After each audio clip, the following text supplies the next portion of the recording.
सो आज हम डिस्कस करेंगे जेईई एडवांस 21 मई 2017 का पेपर नंबर 1, ठीक है। उसका section number 1 which is the multiple choice question. और इस सेक्शन में इस क्वेश्चन में जो है 1 and more than 1 choice are the correct. So उसका पहला क्वेश्चन प्रोबेबिलिटी से है, बहुत ही इजी सा क्वेश्चन है। Let x and y are the two events such that px आपको गिवन है 1/3 एंड p कंडीशनल यानी conditional probability.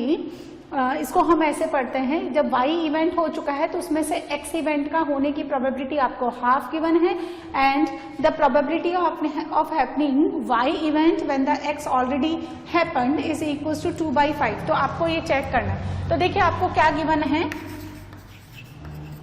Probability of x is equals to 1/3 and probability of x by y। इसको हम कैसे लिख सकते हैं, देखिए probability of x intersection y divided by probability of y is equals to कितना गिवन है 1/2। और यहाँ से probability of y upon x यानी x intersection y divided by probability of x is equals to 2/5। तो यहाँ से हम देखिए प्रोबेबिलिटी ऑफ x मुझे गिवन है, तो probability of x intersection y is equals to probability of x is equals to 1/3 into 2/5। So this will be equals to 2/15।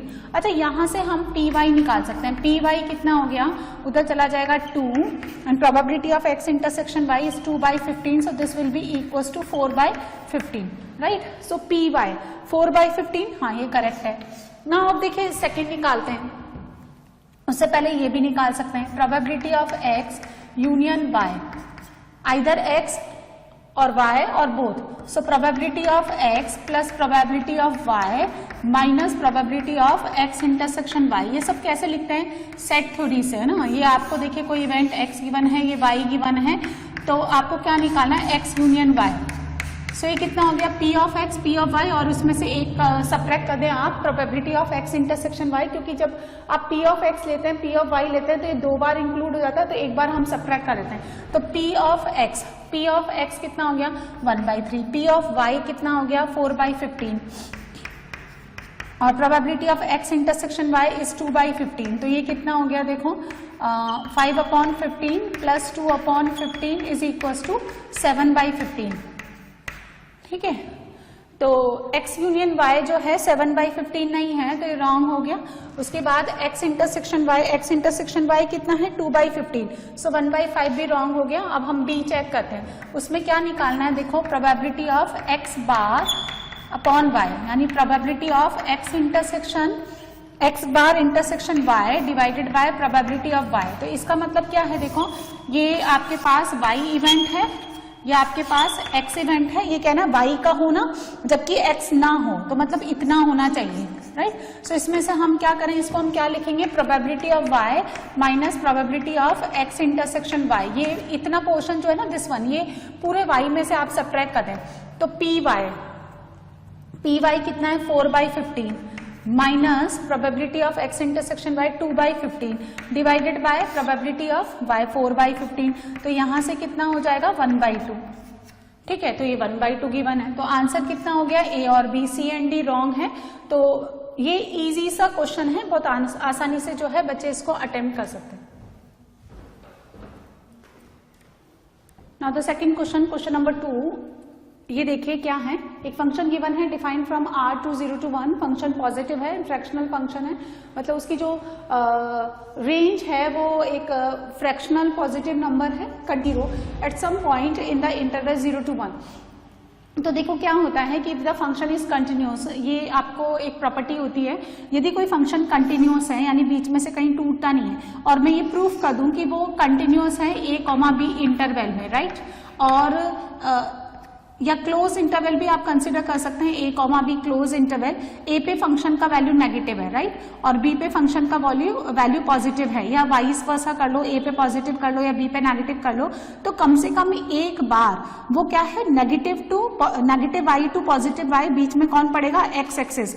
यदि continuous है तो जंप तो कर नहीं सकता है, तो नेगेटिव से पॉजिटिव आने के लिए उसको कम से कम एक बार x एक्सिस को काटना पड़ेगा, और यहाँ पे ये फंक्शन कितना हो जाएगा 0, है ना। तो मैं ये प्रूफ कर दूं कि f of a into f of b less than 0 है, यानी ये नेगेटिव ये पॉजिटिव या ये पॉजिटिव ये नेगेटिव, तो कम से कम एक रूट जो है fx equal to 0 has at least 1 root belongs to 0,1। इस तरह से हमें ये प्रॉपर्टीज प्रूफ मतलब ये ऑप्शन चेक करने हैं। अब देखो ऑप्शन ए ले लेते हैं। सपोज मैंने ये मान लिया कि ये जो फंक्शन है ये gx है, तो gx कितना हो गया e raise to x minus 0 to x f of t sine t dt, ठीक है। और हमें ये पता है कि ये समेशन को रिप्रेजेंट करता है from the lower limit 0 to the upper limit x। अब हमें क्या करना है, x बिलोंग्स टू 0 से 1 के बीच में चेक करना है।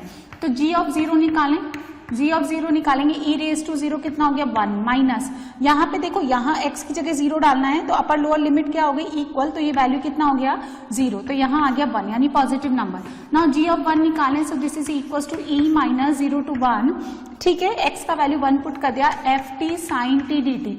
तो यहाँ पे आप देखिए जो आपका एफ टी है वो फ्रैक्शनल फंक्शनल है, यानी उसका जो रेंज है वो 0 से 1 के बीच में लाई करेगा। Sine T is also 0 to 1 किसकी वैल्यूज है, बेसिकली t की वैल्यूज है। तो f ऑफ t भी क्या है, पॉजिटिव नंबर 0 टू 1, ये भी कितना है पॉजिटिव नंबर, ये भी 0 से 1 के बीच में रहेगा। तो ओवरऑल क्या है, ये फ्रैक्शनल नंबर है। तो उसका जब हम समेशन करेंगे तो ये e से कम आएगा, मतलब फ्रैक्शनल आएगा, तो ये क्या है एक पॉजिटिव नंबर रहेगा। तो ये भी पॉजिटिव है, ये भी पॉजिटिव है। तो f ऑफ a यानी g of 0 into g of 1 less than 0 नहीं आता, पॉजिटिव रहता है, इसलिए क्या है gx जो है वो 0 नहीं है, is not equal to 0 in the interval 0 to 1। Now check the B option. B option check करते हैं हम, देखिए बी में हमने इसको मान लिया h ऑफ x, hx कितना हो गया देखिए fx plus 0 to pi by 2 ft sine T D T. तो इसमें कुछ करने की जरूरत नहीं है, this function is always positive, क्योंकि fx कितना है 0 से लेकर के 1, लिमिट भी क्या है 0 to pi by 2 positive and function भी पॉजिटिव। सो यदि सब कुछ पॉजिटिव है तो समेशन नेगेटिव कैसे आएगा, तो ये भी क्या है पॉजिटिव, ठीक है। तो hx जो है वो 0 नहीं हो सकता। Now we will check the C option, इसको हम मान लेते हैं t ऑफ x। तो t of x is equal to x minus 0 to pi by 2 minus x F T cos T D T, ठीक है। नाउ चेक करते हैं t ऑफ 0, 0 पे चेक करते हैं तो यहाँ कितना हो गया माइनस पाई बाई 2, ये तो 0 हो ही गया, माइनस 0 से लेकर के पाई बाई 2 और F T cos T D T. अब कॉस क्या है 0 से लेकर पाई बाई 2 के बीच में पॉजिटिव फ्रैक्शनल नंबर है, एफ टी तो 0 टू 1 लाई करेगा ही, तो ये कोई ना कोई पॉजिटिव नंबर आएगा, and outside negative make it negative. Now अब हम 1 पे चेक करते हैं तो ये कितना हो गया 1 माइनस, ये कितना हो गया 0 टू पाई बाई 2 माइनस 1, ठीक है। और F T cos T D T, right. अब ये क्या है पाई by 2 minus 1, this is 0.57 something, तो ये क्या है एक पॉजिटिव इंटरवल है और ये तो पॉजिटिव है ही, तो इसकी वैल्यू जो है वो 1 से कम आएगी, क्योंकि ये भी फ्रैक्शनल है ये भी फ्रैक्शनल है, तो ओवरऑल समेशन जो है वो लेस देन 1 आएगा, ठीक है। तो 1 माइनस कुछ भी सब्ट्रैक्ट करेंगे आप कुछ फ्रैक्शनल वैल्यू तो ये पॉजिटिव आएगा। तो नेगेटिव टू पॉजिटिव इसने अपना साइन चेंज किया, इसलिए ये कम से कम एक बार जो है tx यानी ये जो फंक्शन है वो 0 होगा, तो सी इसका जो है करेक्ट आंसर है। नाउ डी चेक करते हैं, डी को हम क्या मान लेते हैं, कुछ और मान लेते हैं अल्फा एक्स। डी ऑप्शन में इसका वो फंक्शन मान लिया मैंने alpha X which is X raise to 9 minus F of x.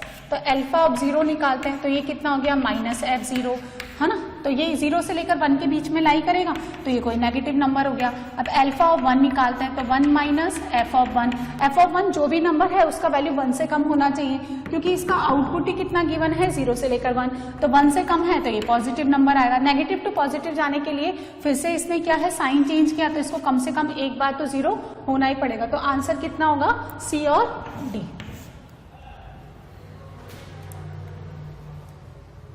Now the next question, question number 3, complex number से क्वेश्चन है। z आपको गिवन है x plus iota y, where x is its a real part, y is its imaginary part, और आपको क्या given है कि az plus b upon z plus 1 इसका इमेजनरी पार्ट y के इक्वल है। तो हम इसको थोड़ी देर के लिए क्या मान लेते हैं z1। z1 कितना है az plus b upon z plus 1 and put z equals to x plus iota y। तो x plus iota y plus b, यहाँ कितना हो गया x plus iota y plus 1, real part real के साथ, imaginary imaginary के साथ, ठीक है, आयोटा y और a, यहाँ कितना हो जाएगा, देखिए इसको इसके कॉन्जुगेट से डिवाइड मल्टीप्लाई कर दें तो नीचे कितना बनेगा, रियल पार्ट का स्क्वायर x+1 का होल स्क्वायर और इमेजनरी पार्ट का स्क्वायर y स्क्वायर। एंड ठीक है, यहाँ से मुझे क्या लेना है, इसका इमेजनरी पार्ट लेना है। Imaginary part of z1 is equal to y, so imaginary part लेते हैं, देखिए this into this, so minus y ax+b और यहाँ से मिलेगा ay x+1 divided by x+1 whole square plus y square is equal to y। y you can cancel out because given that y is not equal to 0। ठीक है, यहाँ से मुझे कितना मिलेगा, ax कैंसिल आउट हो जाएगा इससे, यहाँ से मिलेगा a minus B which is equal to 1, ये बन गया x² plus y square plus 2x plus 1 से 1 कट गया तो यहाँ से मिलेगा x+1 का whole square minus 1 plus Y square equal to 0। So you can write as x+1 whole square is equal to 1 minus Y square. तो x कितना हो गया, -1 plus minus √1 minus Y square. तो इसने क्या पूछा, then which of the following can be the possible values of x। तो -1 देखो यहाँ गिवन है, -1 माइनस ये एक आंसर ये आएगा और -1 प्लस एक आंसर आएगा, तो आंसर आएगा बी और डी। तो कॉम्प्लेक्स नंबर का सिंपल सा क्वेश्चन है, कोई ज्योमेट्री का इसमें यूज नहीं है। z का value x plus iota y डाल करके इमेजनरी पार्ट को y के इक्वेट करने पर डायरेक्टली x का आंसर आ जाता है। Now the next question number 4, आपको गिवन है एक टेंजेंट का इक्वेशन जो कि हाइपरबोला की टेंजेंट है। तो बहुत ही सिंपल सा क्वेश्चन है ये, हाइपरबोला कॉनिक सेक्शन से। Then which of the following can not be the sides of the right angle triangle. तो ऑब्वियसली राइट एंगल ट्राइंगल्स, देखो उसका रिलेशन क्या होता है, this side is small b, ये c है, ये a है, तो पाइथागोरस होल्ड करेगा b² is equal to a² plus c², यानी sum of the squares of any two sides is equal to square of the third side, ये hold करना चाहिए। अब आपको क्या गिवन है कि y equal to 2x plus 1, ये x² upon a² minus y² upon 16 equal to 1, इसकी क्या है, टेंजेंट। तो कंडीशन ऑफ टेंजेंस होती है इसमें c² equal to a² m² minus b²। और अगर आपको कंडीशन ऑफ टेंजेंसी याद नहीं है तो डिफरेंशिएशन से आप लोग निकाल सकते हैं। c² y equal to mx plus c के फॉर्म में लिखा है, तो c कितना हो गया 1, a² m का वैल्यू कितना हो गया यहाँ से 2, तो ये कितना हो गया 4 माइनस b² 16, a² कितना हो गया 17/4। So value of a is equal to √17 divided by 2। ठीक है, अब ऑप्शन ए में चेक करते हैं हम लोग, तो a का वैल्यू कितना हो गया यहाँ से √17/2। तो ये देखें एक्चुअली क्या है कि जिसमें पाइथागोरस लगेगा, ठीक है, ये वाला चेक करते हैं, तो इसमें लग रहा है 2a कितना हो गया √17 और ये गिवन है 4 and 1, तो इस this square plus this square 17, तो ये एक्चुअली ये राइट एंगल में होल्ड करेगा, 90 डिग्री इसमें बनेगा। ठीक है, इसमें नहीं बनता है, तो एक्चुअली इसने यही पूछा है कि कैन नॉट, तो ये आंसर हो गया, ये आंसर हो जाएगा 2a आपने लिया तो √17 इसमें नहीं बनता, तो आंसर कितना हो जाएगा ACD, राइट। तो बहुत ही सिंपल सा क्वेश्चन है ये।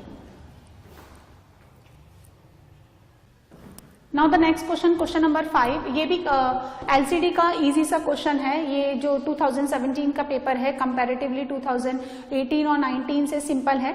Late box of x with the greatest integer less than और equal to x, then which of the following points the function will be discontinuous. आपको ये बताना है कि ये किस पे कंटिन्यूअस नहीं है। फंक्शन क्या गिवन है, f(x) equal to x cos, यहाँ से कितना मिल गया देखो पाई, और ब्रैकेट में है x plus greatest integer of x।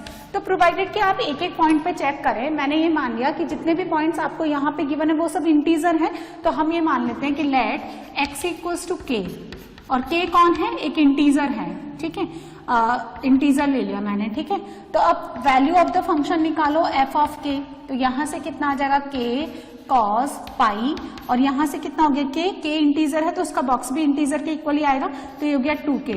पाई का इवन मल्टीपल cos कितना देगा 1, तो यहाँ से कितना हो गया k। Now f of k plus, ठीक है, तो यहाँ हो गया k cos पाई, यहाँ कितना हो गया k, और k प्लस का बॉक्स कितना होगा k, अगेन ये कितना आ गया k। Now f of k negative, तो k cos पाई, यहाँ कितना हो गया k नेगेटिव का बॉक्स कितना हो गया k-1, so this will B k cos 2k-1, यानी ऑड मल्टीपल ऑफ पाई, ये कितना देगा -1, तो यहाँ से कितना हो जाएगा -k। राइट। सो ये तीनों जो हैं इक्वल कहाँ पे होंगे, only at k equal to 0। जैसे सपोज अगर मैंने k को 1 लिया तो 1 can not be equal to -1, 2 लिया तो 2 -2 के इक्वल नहीं होगा, तो ये कंटिन्यूअस कहाँ होगा, continuous at x equal to 0 only.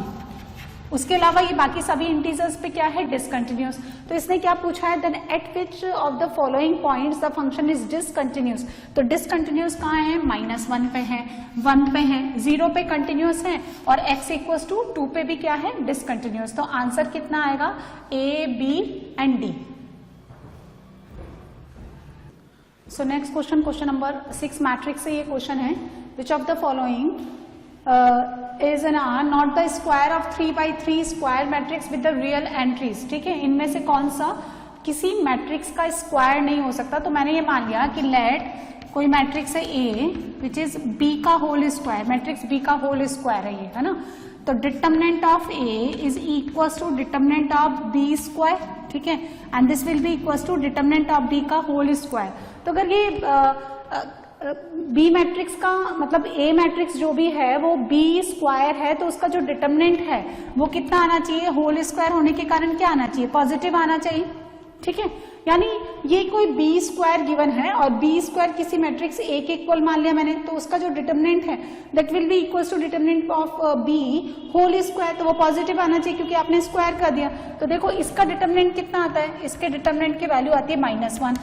ठीक है, तो नॉट, तो ये विच ऑफ द फॉलोइंग नॉट पूछा है ना, तो ये नहीं हो सकता, तो ये आंसर आ जाएगा।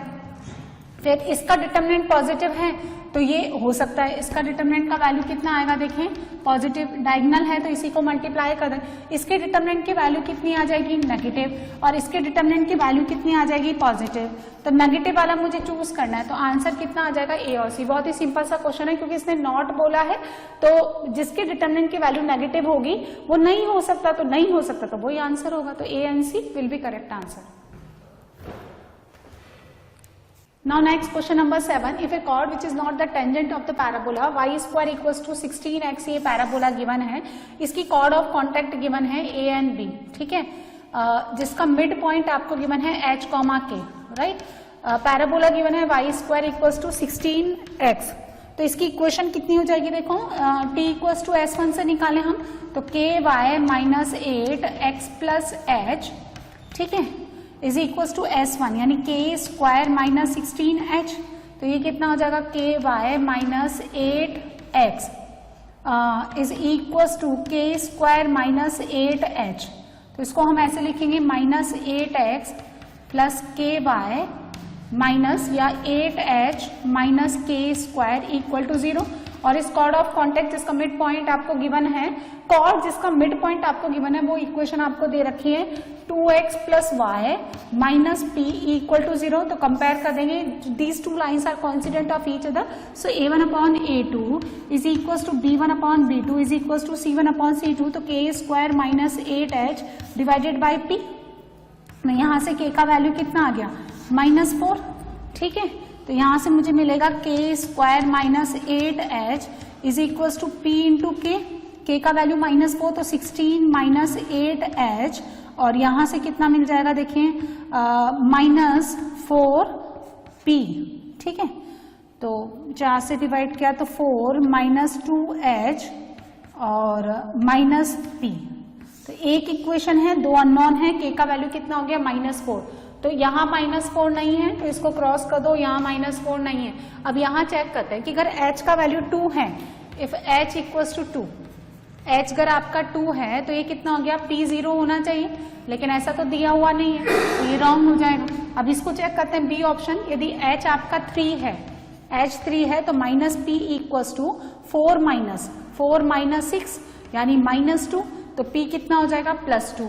तो p equals to 2, h equals to 3 and k obviously -4, तो answer will be B, Bombay. तो सेक्शन 1 मल्टीपल चॉइस क्वेश्चन के 7 क्वेश्चन मैंने डिस्कस किए. Now we will discuss the section 2 which is the single digit integer type question. उसका पहला question matrix से है और ये इनका बहुत ही पेट टाइप का क्वेश्चन होता है. Consistency, unique solution, no solution, infinitely many solution. मैंने आपको पहले भी बताया कि such type of the question can be solve either by using the Cramer rule in which we have to solve 4 determinants. So it will be becomes lengthy by this method. Second one, you can solve this question by rank method. तो augmented matrix मैंने मान लिया AX equals to B के form में जब हम लिखते हैं तो augmented matrix को मैंने ऐसे लिखा 1 alpha alpha square alpha 1 alpha alpha square alpha 1. ये तो हो गया आपका matrix A which is the coefficient matrix. और ये B जो कॉलम मैट्रिक्स है 1 -1 एंड 1. ठीक है, ये ऐसा दे रखा है. अब क्या करना होता है, the first non zero element in the R1 is 1. उसके नीचे का मुझे 0 बनाना है. तो R2 में क्या करेंगे आप, R2 minus alpha R1 and R3 minus alpha square R1. ठीक है, इसको अल्फा से मल्टीप्लाई करके इसमें सब्ट्रैक्ट कर दें, इसको अल्फा स्क्वायर से मल्टीप्लाई करके इसमें सब्ट्रैक्ट कर दें तो आपको कितना मिलेगा. देखिए ये 1 alpha alpha square 1 as it is, यहाँ 0 यहाँ 0. 1 minus alpha square alpha minus alpha cube -1 minus alpha और अल्फा स्क्वायर से मल्टीप्लाई करके आपने सब्ट्रैक्ट किया तो alpha minus alpha cube 1 minus alpha raise to 4 and 1 minus alpha square. ठीक है, अब आप सुनिए कि अगर यहां से देखें 2 चीजें हैं. ये कह रहा है कि इनफाइनाइटली मैनी सॉल्यूशन है. ठीक है, तो ये जो जब इस डिटरमिनेंट का वैल्यू 0 होता है, इस डिटरमिनेंट का वैल्यू, तो मेरे पास 2 पॉसिबिलिटी आती है. या तो आपके पास नो सॉल्यूशन का केस आए या फिर आपके पास जो है वो इनफाइनाइट का केस आए. तो देखो इसको सॉल्व करने के बाद इसको अगर मैं डिटरमिनेंट सॉल्व करूं, डिटरमिनेंट ऑफ ए, तो ये आता है 1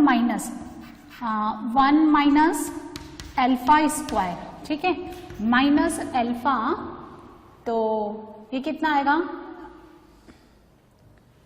हाँ this alpha minus alpha cube और फिर कितना आ गया अल्फा स्क्वायर.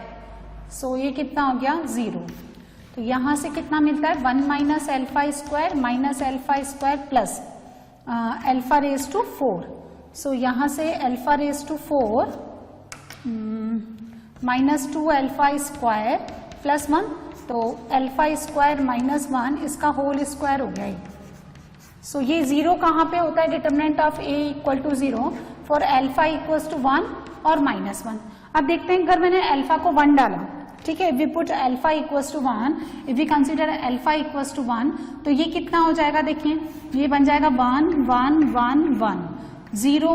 ठीक है, 0 अल्फा को 1 डालने पर ये भी 0 हो गया और यहाँ हो गया -2.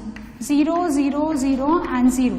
सो आपने क्या देखा कि जो मैट्रिक्स A है उसकी रैंक कितनी हो जाएगी, यहां से देखें तो 1. और ऑगमेंटेड मैट्रिक्स पूरे की रैंक कितनी हो जाएगी, ये पूरी 0 है तो उसकी हो जाएगी 2, क्योंकि ये 0 नहीं है. तो यहां से मुझे क्या मिलेगा, नो सॉल्यूशन. जबकि मुझे क्या चाहिए, देखो इनफाइनाइट सॉल्यूशन होने के लिए ऑगमेंटेड मैट्रिक्स की रैंक मैट्रिक्स A के इक्वल होनी चाहिए. And rank is the non zero number of rows after converting to echelon form. ठीक है, तो यहाँ पे अल्फा तो 1 हो नहीं सकता. अब अगर आप अल्फा को -1 कंसिडर करते हैं, राइट, सो ये कितना हो जाएगा, मैट्रिक्स ऑगमेंटेड मैट्रिक्स देखते हैं अल्फा इक्वल्स टू -1 के लिए, तो 1 -1, राइट, और यहाँ कितना हो गया 1 1 0 0 और यहां से कितना हो गया, देखिए -1 डालेंगे तो -1 और +1 0 और यहां से भी कितना मिला 0. ये 0 हो गया और यहां से कितना हो गया, देखो -1, तो ये 0 0 और यहां से भी 0. तो हमने क्या देखा कि मैट्रिक्स A का रैंक भी कितना है 1 और ऑगमेंटेड मैट्रिक्स का रैंक भी कितना है 1. तो दोनों इक्वल है तो अल्फा कितना कंसीडर होगा, -1. तो इसका वैल्यू हो गया 1 -1 + 1 यानी इक्वल टू 1. तो कितना आंसर आएगा, 1 आंसर. ठीक है, single digit integer type question है ये. सो ये बहुत ही फेमस टाइप का क्वेश्चन है और इस तरह का क्वेश्चन जो है टीचर्स लेक्चर नोट्स में डिस्कस करते हैं. इजी सा क्वेश्चन है, बहुत इजीली आप बना सकते हैं. नाउ नेक्स्ट क्वेश्चन देखें इसी सेक्शन का. The sides of a right angle triangle are in AP. ये राइट एंगल ट्राइंगल मैंने कंसिडर किया, let it be A B and C. ठीक है, इसको माना मैंने A, this is A + D and this is A + 2 D. यानी lengths जो है, साइड्स जो है वो AP में गिवन है, तो A plus D, A plus 2D। If we consider D greater than 0, so ये वाली जो साइड है ये क्या हो जाएगी, स्मॉलेस्ट। तो मुझे A का वैल्यू निकालना है देन, क्योंकि इसने पूछा है कि द स्मॉलेस्ट साइड की लेंथ बताइए, ठीक है। अब एरिया कितना गिवन है, 1/2, बेस यानी A plus D, perpendicular distance कितना हो गया A, which is equals to कितना गिवन है 24। तो यहां से मुझे मिला A into A plus D is equals to 48। Let it be equation number 1। और क्या गिवन है, पाइथागोरस लगाइए, तो A प्लस 2D का whole square is equals to A square plus A plus D whole square. यहां से क्या मिलेगा देखिए, 4D square plus 4AD, A square से A स्क्वायर कट गया, A square plus D square plus 2AD। तो कितना आ जाएगा देखिए, 3D स्क्वायर प्लस 2AD और माइनस का A स्क्वायर, तो कितना हो जाएगा 3D square plus 3AD minus का AD minus A square equal to 0। तो 3D कॉमन लिया तो D plus A, minus A common लिया तो D प्लस A, तो कितना हो जाएगा, either 3D minus A equal to 0 और A plus D equal to 0। A तो लेंथ है तो वो पॉजिटिव होगी, D मैंने पॉजिटिव कंसिडर किया, ये तो पॉसिबल नहीं है। तो यहां से कितना आ जाएगा, D का वैल्यू कितना आ गया, A/3। ये हम यहाँ पुट कर देते हैं, तो A यहाँ कितना हो गया, D कितना हो गया, A/3 इज इक्वल टू 48। सो यहां से कितना मिलेगा मुझे, A स्क्वायर एंड 4/3, तो ये कैंसिल आउट हो गया।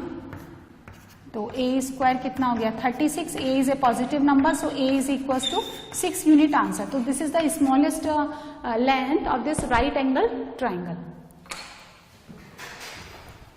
Now single digit integer type question में next question number 3, you have to given a function R to R defined है, डिफरेंशिएबल फंक्शन है सच दैट 0 पे इसका वैल्यू 0, π/2 पे 3 और फर्स्ट डेरिवेटिव 0 पे आपको गिवन है 1। सो देखो इजी सा ये क्वेश्चन है, g ऑफ x। अगर आप ध्यान से देखें तो ये क्या लिखा है, x से लेकर के π/2 f dash t cosec t minus cot t cosec t f t, ठीक है। तो किसी का डेरिवेटिव है, आप इसको u इंटू वी यानी इंटीग्रेशन बाय पार्ट से भी कर सकते हैं। बाकी देखो ये डायरेक्टली नजर आता है dy/dt। ये किसका डेरिवेटिव है, this is the F T, ठीक है, एफ टी cosec t का डेरिवेटिव है ये, ठीक है, dt। कैसे देखें, u इंटू वी से अगर मैं डिफ्रेंशिएट करूं तो ये एज इट इज, इसका डेरिवेटिव f डैश, फिर f as it is cosec का होता है minus cot t cosec t, तो ये ऐसा लिखा हुआ है। तो इंटीग्रेशन हट जाएगा यहां से और ये बन जाएगा एफ टी cosec t और लिमिट ले लें आप x से लेकर के π/2। तो यहां से g ऑफ x कितना हो जाएगा, f of π/2 cosec π/2 1 minus f of x और cosec x। f π/2 आपको कितना गिवन है 3 minus f x divided by sine x. और अब मुझे क्या निकालना है, limit x tending to 0 of gx। यहां भी ले लें हम लिमिट x टेंडिंग टू 0, तो ये कितना हो जाएगा 3 माइनस f0 0 गिवन है, तो दिस इज 0/0 फॉर्म। तो लिमिट x टेंडिंग टू 0 ये बन जाएगा f dash x divided by cos x, ठीक है। सो 3 minus f dash 0 divided by cos 0 कितना हो गया 1, सो 3 माइनस f डैश 0 कितना हो गया 1, सो 3 माइनस 1 कितना आंसर आ गया 2, right. The next question, question number 4, you have to given a circle. और इस क्वेश्चन में क्या गिवन है कि determine the value of p for which the coordinate axis and this circle have exactly 3 common points. 3 points common आने चाहिए। अगर इस सर्कल को जनरल इक्वेशन से कंपेयर करें तो सेंटर कितना हो गया x square plus Y square plus 2gx2f5 plus c, right. इससे अगर मैं कंपेयर करती हूँ इसको x square plus Y square plus 2gx plus 2f5 plus c equal to 0 से, तो सेंटर होता है minus g comma minus f यानी -1 -2। जी का वैल्यू कितना गिवन है 1, एफ कितना हो गया यहाँ से 2 एंड सी का वैल्यू कितना गिवन है -p। तो centre lies in the third quadrant. अब देखो क्या क्या केस हो सकता है, कैसे 3 पॉइंट्स कॉमन हो सकते हैं कोऑर्डिनेट एक्सिस और सर्कल में। एक तो ये सर्कल जब ओरिजिन से पास करें, एक्स एक्सिस को भी इंटरसेक्ट करें और वाई एक्सिस को भी इंटरसेक्ट करें, इस तरह से, ठीक है। तो अगर ये ओरिजिन से पास करता है तो obviously the equation of the circle does not contain any constant term, तो p का वैल्यू कितना होना चाहिए, यानी c 0 होना चाहिए, तो p 0 होना चाहिए, ठीक है। और x इंटरसेप्ट कितना होता है, देखिए यहाँ पे x इंटरसेप्ट होता है twice under root g square minus c, and similarly y intercept is equals to twice under root f square minus c। तो इस केस में क्या हो गया, when you putting p equal to 0, तो ये एक पॉजिटिव नंबर आना चाहिए क्योंकि ये क्या है, x एक्सिस को काटता है और सिमिलरली y एक्सिस को भी कट करता है, तो ये पॉजिटिव आएगा, ये भी पॉजिटिव आएगा, तो p इक्वल टू 0 होल्ड करेगा। अच्छा, और क्या केस हो सकता है, देखिए x एक्सिस को टच करें और y को इंटरसेक्ट करें, या y को इंटरसेक्ट करें x को टच करें, या तो ऐसा हो या ऐसा हो। देखिए सेंटर तो थर्ड क्वाड्रेंट में ही लाई करेगा, तो x एक्सिस को टच करें, y को इंटरसेक्ट करें, और y को इंटरसेक्ट करें, x एक्सिस को टच करें, ऐसा। अब यहाँ पे क्या है, मैंने y एक्सिस को टच करवाया, ये ओरिजिन हो गया, ये y एक्सिस को टच कराया और x पे इंटरसेप्ट करवाया मैंने, तो जब y एक्सिस को टच करेगा तो f स्क्वायर कितना होना चाहिए, इक्वल टू c, यानी y इंटरसेप्ट 0 होना चाहिए। अब f स्क्वायर देखो, f स्क्वायर कितना हो गया 4, c का वैल्यू माइनस p, तो p कितना हो गया -4। अब उसके लिए जो है ये जो है ये फाइनाइट नंबर आना चाहिए, तो ट्वाइस अंडर रूट जी स्क्वायर माइनस सी, ये किसका वैल्यू है, x इंटरसेप्ट का, तो ट्वाइस जी स्क्वायर, ये हमेशा क्या है, देखिए जी स्क्वायर कितना हो गया 1, और c का वैल्यू, हाँ यहाँ पे देखिए c किसके इक्वल है -p, तो प्लस p हो गया ये, तो ये डिफाइन नहीं करेगा है ना, ये कितना हो जाएगा, नेगेटिव आ जाएगा अंडर रूट में, तो ये केस पॉसिबल नहीं है। अच्छा, इसके लिए क्या होना चाहिए, x इंटरसेप्ट 0, तो g square is equal to c, g square कितना हो गया 1, c का वैल्यू कितना हो गया -p, तो p कितना हो गया -1 आना चाहिए। और उसके लिए y इंटरसेप्ट जो है वो that will be equal to twice under root f square minus c, तो 2f स्क्वायर कितना हो गया 4, और ये कितना हो गया प्लस का p, है ना, तो ये डिफाइंड हो जाएगा, कितना हो गया ये 2√3, तो ये डिफाइंड है ना, तो ये पॉसिबल है। तो p कितना हो गया, एक तो -1 होगा और एक होगा 0, तो ये कह रहा है for how many values of p, तो कितनी वैल्यूज के लिए p की 2 वैल्यूज के लिए कंडीशन होल्ड करेगी, तो आंसर कितना आएगा यहाँ पे, how many values of p, यानी 2 वैल्यूज, तो 2 आंसर, ठीक है। Now the next question, question number 5, PNC का ये क्वेश्चन है, परमुटेशन एंड कॉम्बिनेशन का, सिंपल सा क्वेश्चन है। The words of the length 10 are formed by using the letters x be the number of such words where no letter is repeated, तो इन 10 alphabets को आपको अरेंज करना है जिसमें रिपीटेशन अलाउड नहीं है। तो ये कितना हो गया, x तो हो गया आपका डायरेक्टली फैक्टोरियल 10, 10 में से 10 चूज करने का एक तरीका, और अरेंज करने का तरीका जब कोई भी रिपीट ना करें 10 फैक्टोरियल। नाउ y क्या है, the number of such words where exactly one letter is repeated twice and no other letter being repeated, तो सिर्फ एक ही लेटर रिपीट करें, तो एक कौन सा रिपीट करें, NC1, ठीक है। सपोज G रिपीट कर रहा है, तो G को हमें 2 बार रिपीट करवाना है।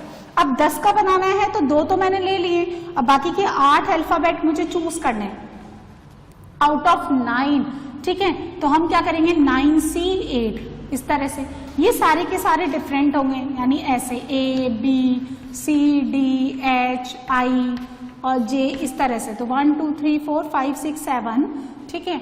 एक और आप ले लो, E ले लो, और ये है ना, इनको अरेंज करने का तरीका फैक्टोरियल 10 डिवाइडेड बाय फैक्टोरियल 2, ठीक है। जितनी बार रिपीट करता है उतनी बार से आप डिवाइड कर दो,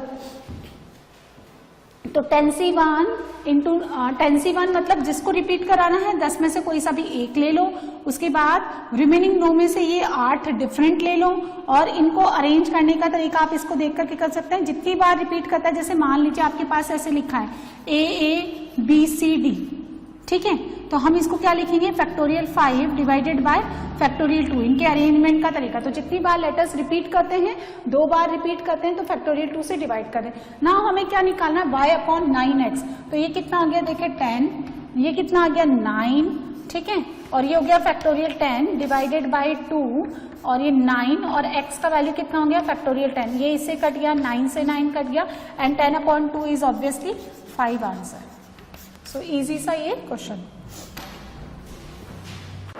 बच्चों आपने ये वीडियो देखा, मेरा आपको ये सजेशन है कि आप वीडियो को मूवी की तरह ना देखें। पहले इसका जो थ्योरी पार्ट है, जो भी कंसेप्ट मैंने आपको पढ़ाया उसको अच्छे से समझें, और जो भी इलस्ट्रेशन मैंने थ्योरी के बाद जो भी एग्जाम्पल्स मैंने लिए हैं उनको आप पहले अपने आप से अटेम्प्ट करें। And if you face any difficulty तो फिर आप उसका सोल्यूशन देखें। आपको ये वीडियो कैसा लगा मुझे कमेंट सेक्शन में लिख करके ज़रूर बताएं, और क्वेश्चन से रिलेटेड या थ्योरी से रिलेटेड जो भी आपकी क्वेरी है, जो भी आप डाउट्स हैं, वो भी आप मुझसे पूछ सकते हैं, और जितना हो सकेगा जल्दी से जल्दी मैं आपको डाउट्स क्लियर करने की कोशिश करूँगी।